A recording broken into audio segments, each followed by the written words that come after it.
It is a typical day in New York City as two men appear out of nowhere. They are desperate, in need of money, and they are about to cross the line.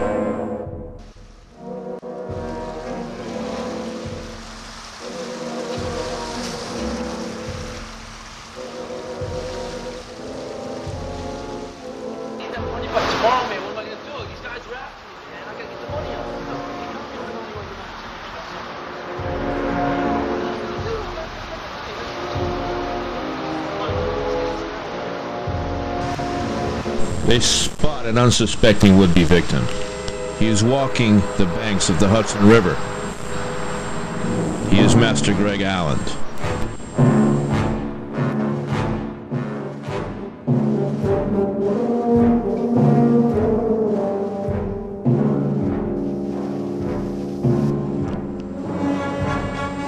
They make their move. As they close in, Master Alland is aware and has already prepared himself to survive this assault. Yo,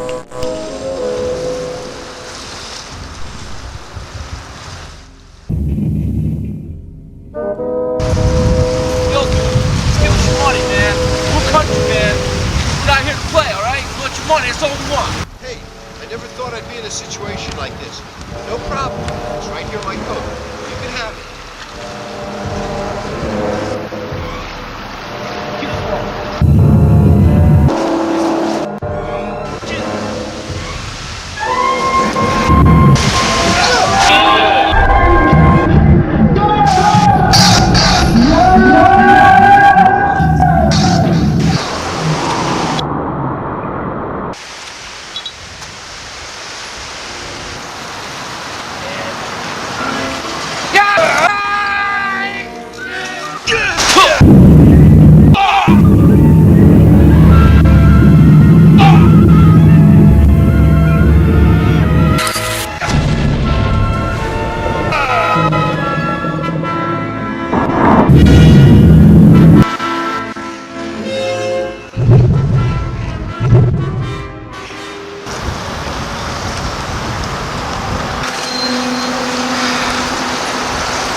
You know, you might think that this couldn't happen, but it can. You walk around the streets anywhere, you've got to protect yourself. Otherwise, things like this might happen to you and you won't be on the right side of it. Think about that.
I'm Ruth Fonda.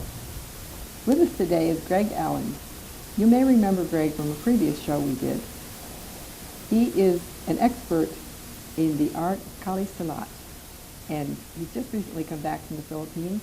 The last time he was here, he showed us a lot of interesting items, and this time he's got a lot more stuff with him that I want to know what it's all about.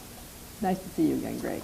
Thank you so much, Ruth, for having me on the show, and it's great to be back in Schenectady.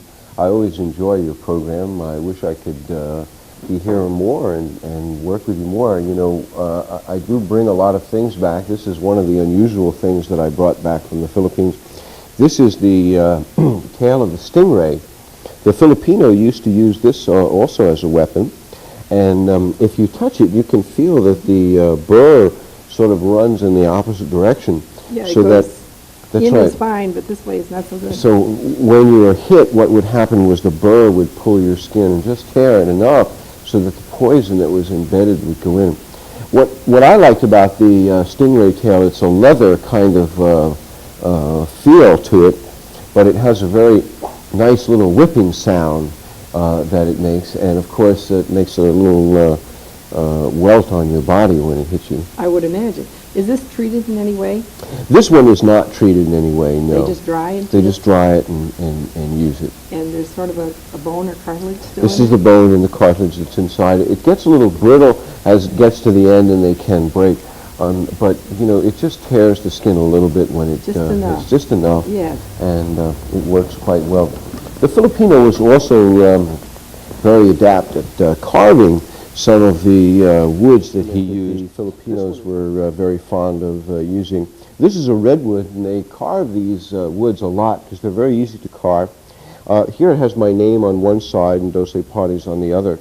And it has the dragon, which is carved around the baston. You know, the dragon is very symbolic in Asian culture, and I guess that's why they use that on their stick. Now, is this stick actually used, or is this sort of a decorative? This type is of thing? more sort of a decorative kind of thing. It seems a shame to beat up on this one. It certainly would be, but the Filipino does carve the end of his stick because the carving is sharp, and then when it hits you, it also tears the skin. Just so enough. it's a very effective kind of weapon. Here's another wood that is used. This is called cocobolo, and it's extremely hard. What's interesting about cocobolo is that they use this to manufacture the houses in the Philippines, and they're constructed entirely without nails because you cannot nail into the wood. It is that dense, you see. How do they stay together? Well, they use dowels to hold the joints together, and they're sort of interlocking, and that's how they stay together. This is a very hard wood. We used this when we were on tour in a lot of the schools because we were showing martial arts in schools. This one, of course, is non-sharp, but it is in the shape of the kris, which is the national weapon. I remember that from the last program. Yes. They were very impressive looking implements. This is the parang, and this particular parang has history. You can see that there are actually bloodstains in the parang itself. It has been used. That's what I was hoping was rust. Well, I'm sorry, it's not. This was used in the Philippines, in Mindanao, where there is still civil fighting. And it's a very unusual instrument because it's heavy. You could hack this way, and since it has the point, you could also use it as a thrusting instrument.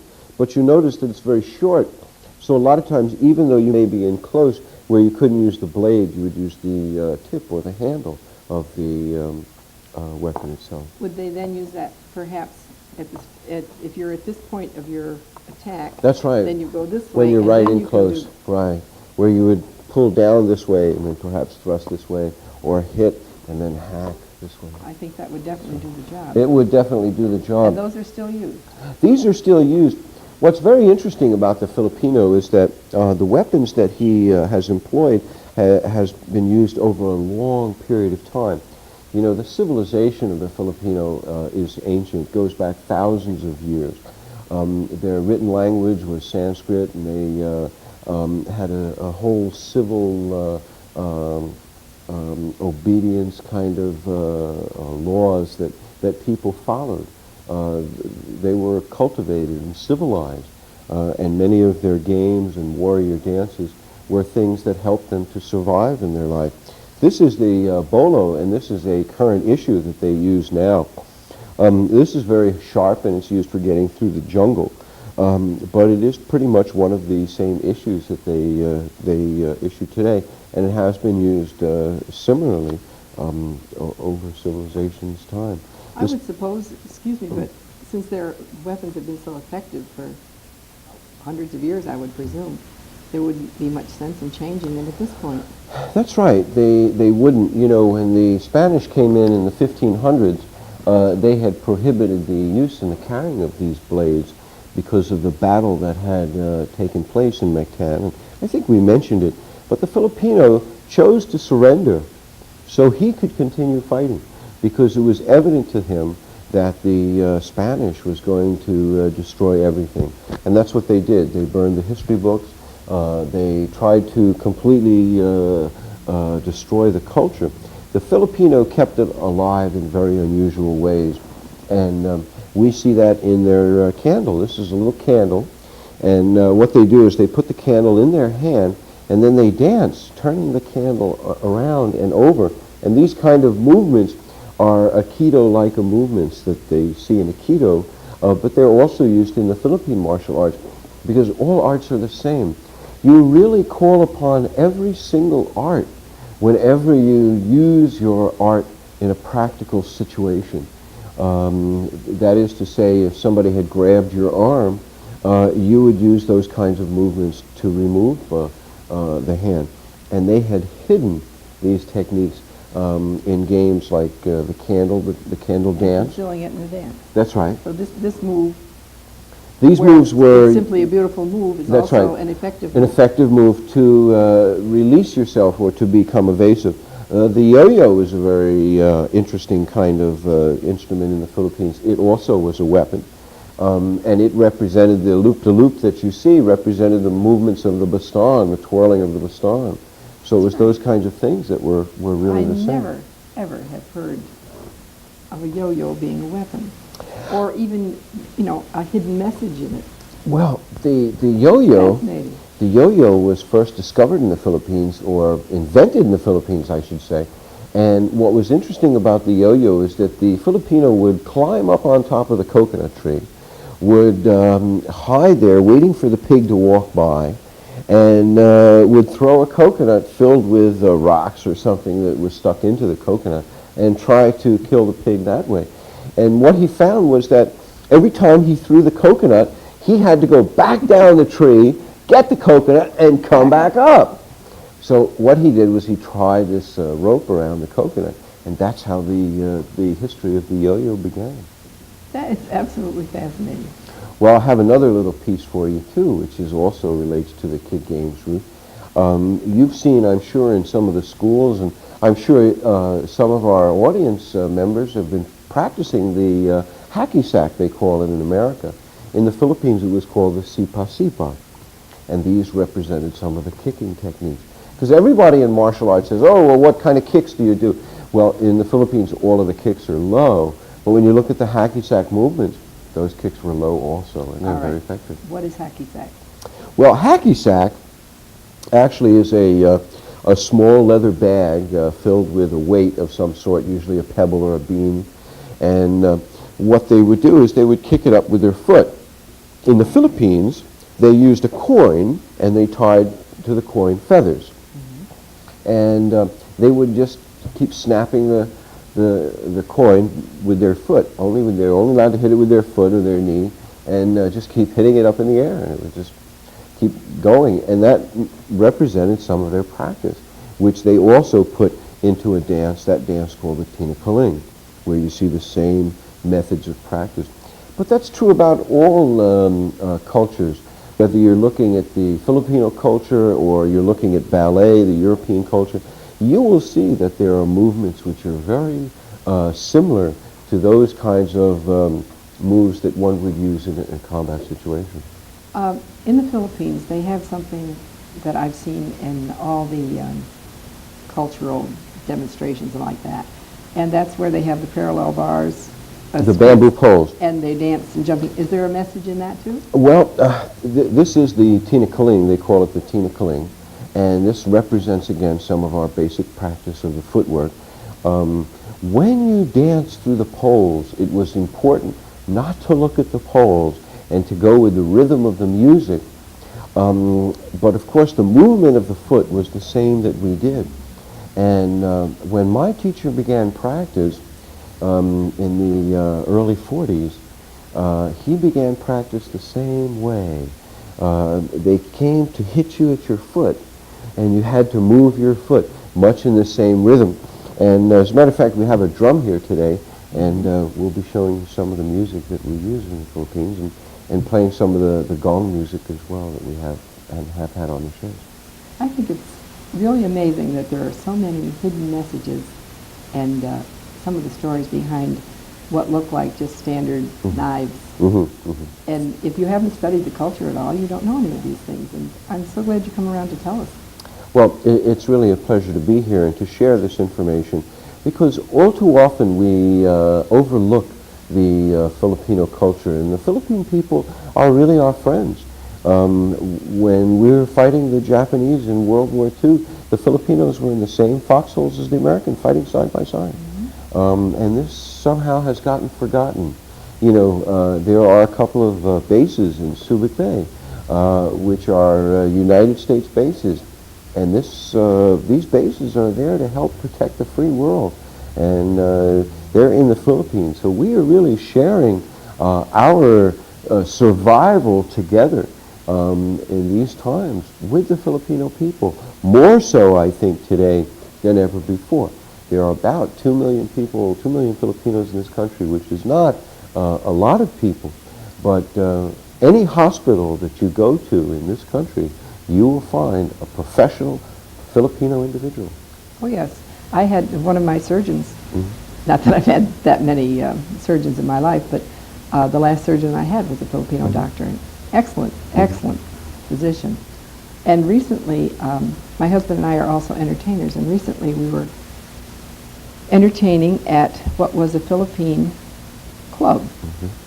And it was a family party for around Christmas time. And I found out, much to my amazement, there are 3 or 4 of those chapters right in the Capital District here. Everywhere and you you just go. don't realize there are that many Filipino people. I think we all concentrate on Ismelda Marcos and her shoes and kind of forget that there's certainly more to the Philippines than that. Well, it's true. A lot of times we deal with things the way the news media deals with them. And the news media, I don't think always is fair, you know.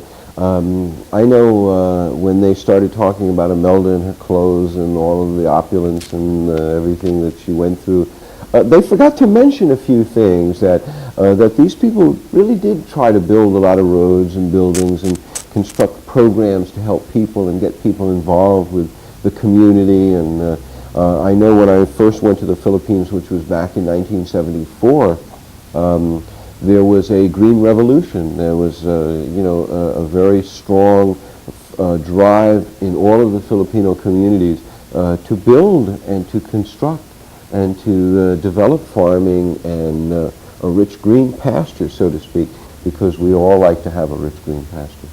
I don't think we brought it up before, but how did you get involved with the Philippines to such an extent? It was, I guess, quite by accident.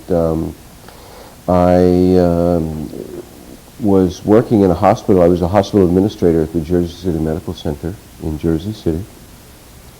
Someone had asked me to see a demonstration, a martial arts demonstration. And I went to see this demonstration that was put on by a Filipino. And they were fighting with sticks, in essence. This gentleman became my teacher, and he had trained patients in the methods of sinuali using both hands, the coordination skill, that's all it is, very simple coordination skill, but had taught psychiatric patients as a means of physical therapy. And this, to me, was what is the epitome of martial arts. And again, I shouldn't use the word martial arts, because the term martial arts is not a good term. The aspect of learning the art and science of human life is really what it's about. When you go into martial arts, a lot of times we are a fighter, and when we come out of there, we want to be a healer, because that's what the arts are about. They're using the power of the mind and the body to overcome those things which are sick or are sickness, okay? And any time that somebody comes to mug or rob or hurt somebody, we say that's sick. And anytime your body succumbs to some disease, we say that too is sick. And the aspect of the study that we make is designed to overcome those things, to make yourself a better person, a physically healthier person, a mentally more alert individual, and a progressive individual. So again, we're coming into the focus on the mental aspect and the philosophical theories behind it rather than strictly the physical. That's right. The physical is just such a small part of it. Everybody likes to see the flash, so, you know, even the news media, one time we were doing a demonstration at Lincoln Center, and Geraldo Rivera was at the time, was the anchor guy, and said to me, we always like to see martial arts, violence, they want to have violence on the show. You know, let's beat each other up, and everybody will say, wow, look at that, let's watch them over there, you know, and when they were throwing the chairs at Geraldo, he's having a great time, and the ratings went sky high. You know, this to me is not the way to run a society. When we give too much importance to the criminal elements of our society, I think our society is going to suffer, and that's what we see. And that's why you better study martial arts, because there's so much freedom out there that people are stepping on other people's paths. Yeah, there is a standard saying about, you know, keep out of my space, but I think every person does need some space. And if other people are violating your space, that's the only way you can say it. Right, that's right. I feel very trendy talking that way, but if other people are violating your area of living, then you should be able to protect yourself. That's right. And defend yourself from their incursion. That's incursion. Right. That's right. What is that? Something like that. I don't know. Intrusion. Intrusion, that's a good one. We'll use that one, yes. But you know, it's funny. We see people coming to the aid of other people sometimes. You know, that's very dangerous. That's very dangerous, because that good guy sometimes goes bad because he's the one that gets stuck, or his situation goes sour. There was a recent situation where someone came to the aid of someone else and by accident had killed that individual, and you know, was just sentenced and went to jail. It was kind of an unfortunate situation. But how can we let people continue to... Who are we that we as taxpayers should constantly give money to criminal institutions that do nothing but breed more crime? When you go into an institution, into a penal institution, you are now learning the methods that they use to mug and to rape people, and it becomes a training ground. It's a revolving door. And these guys who are criminals, they have very, very little regard for human life, especially yours. Right. Well, you had just yesterday, I believe it was, they were telling about this man that had been released on parole, the one that had set fire to his child in the motel. Why he's out on parole in the first place is beyond me, but they're paying 3 people to be with him constantly. And if that isn't the most asinine spending of money, and again, you have someone who had no regard for his child's life. He was mad at his wife. And people have to be able to deal with this type of element. Not that he's an average person, but there's an awful lot of very strange people out there. When you brought that up, it's funny, because I was thinking about that. It was in the media again, and the media always likes to give space to the criminal. You know, we really have to stop that. We have to give more space to the victim and try to help the victim become more progressive, because the criminal is on a down path, and we really don't want to see the violence. We really don't want to see that guy. And it's funny, I remember this case so well because I was practicing martial arts, and when I had heard the report that some man had set his son on fire, the pain in my stomach just turned over and made me fall to my knees. And I couldn't believe that a person could do that to a child. And now that the guy is getting out, this is like 9 years later or something like that. 9 years later, the guy is letting out, and everybody is paying his bill, and now the kid is afraid. You know, a person like that should be put in jail, and if nobody feeds him, he should die.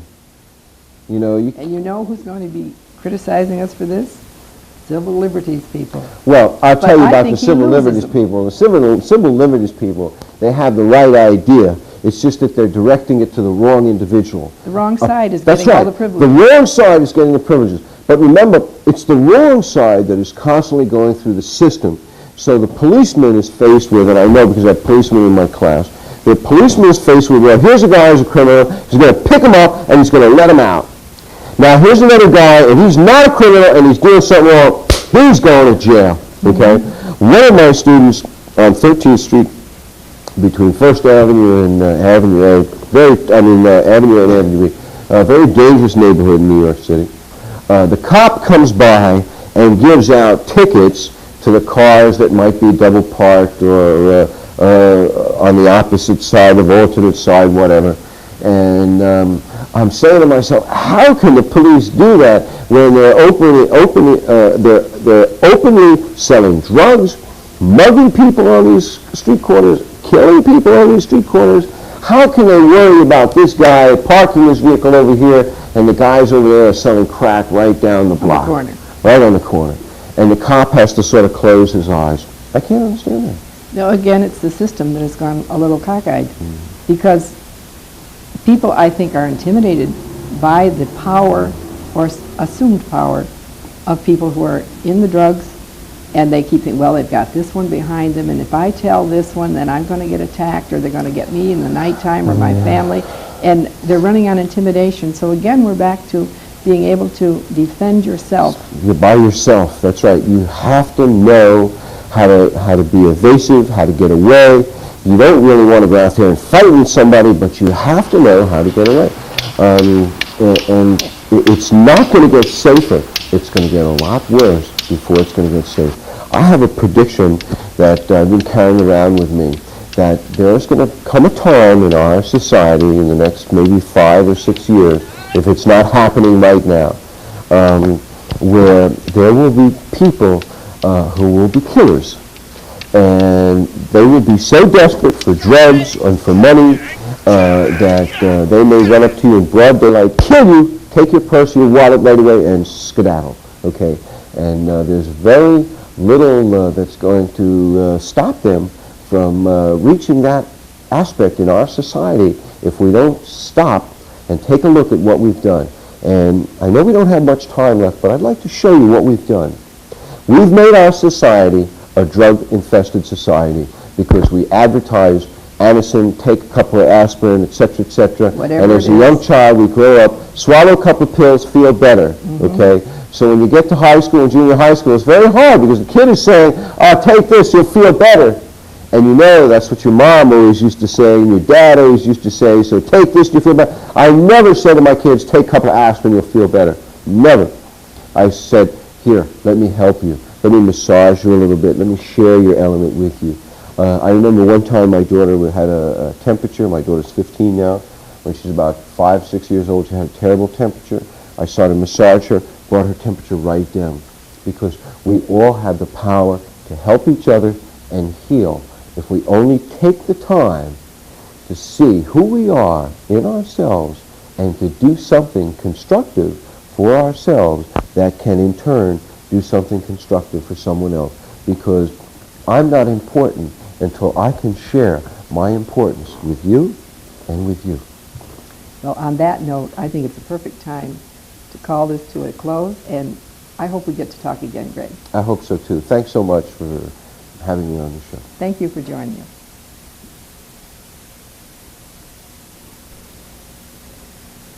Hello, my name's Jim Seacom. I'm from Schenectady. I'm also a Vietnam veteran who had a hell of a time readjusting to society through the years. What I found was society rejected me, so I was in turn going to reject society. Dropped out for 12, 13 years. Fell through numerous marriages, relationships, people, friends, and acquaintances. Trying to maintain and trying to gain some discipline in my life, I tried to continue my training in martial arts, which didn't really, it helped me carry on, but I couldn't find what I wanted or what I was looking for. until I ran into a Mr. Greg Alland from Manhattan. The man has shown me a way. That way is American Cali Silat. It's given me more than a lot of shrinks, a lot of counseling. It's given me respect for life that I had lost. I'd like to thank him and his association. I'd also like to say a bit about a seminar coming up here in Schenectady that I think is going to be one of the hottest items that any martial artist could ever set foot into. It's called American Cali Silat. I hope to see a lot of my veteran friends and a lot of my acquaintances in the arts. I just hope it'll do for them what it's done for me. Respect, knowledge, and the will and the power to go on. Thank you.